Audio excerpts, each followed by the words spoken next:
पर बेग बाटे हाथे एगो फूल पीतो नाम लिखवावस इंटर में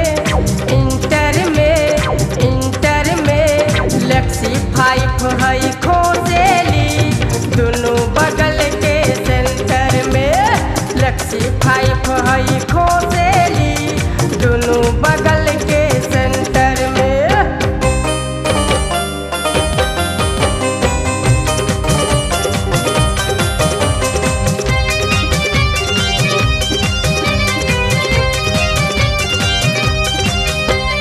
चलो स्वभाव में ऐसन लागस रूप लागता बिपाशा के घर से जब निकलेली सटेली लभ के लाशा में। चलो स्वभाव में ऐसन लागस रूप लागता बिपाशा के घर से जब निकलेली सटेली लभ के लाशा में।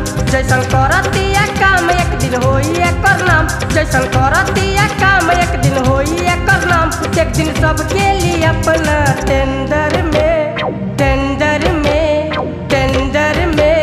लेक्सी 5 हई खोजेली दोनों बगल के सेंटर में लेक्सी 5 हई खोजेली दोनों बगल के सेंटर में लेक्सी 5 हई खोजेली दोनों बगल के सेंटर में लेक्सी 5 हई खोजेली दोनों बगल के सेंटर में।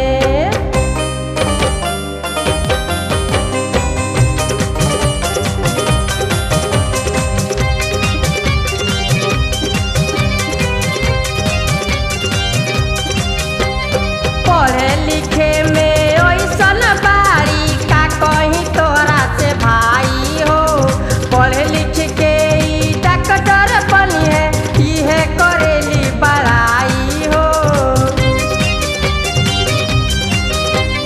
पढ़े लिखे में ऐसन बारी का कहीं तोरा से भाई हो पढ़े लिख के डॉक्टर बनी है इहे करेली बड़ाई हो।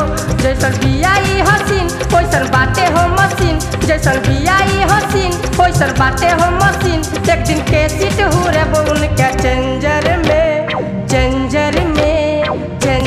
में लेक्सी 5 हई खोजेली दोनों बगल के सेंटर में लेक्सी 5 हई खोजेली दोनों बगल के सेंटर में लेक्सी 5 हई खोजेली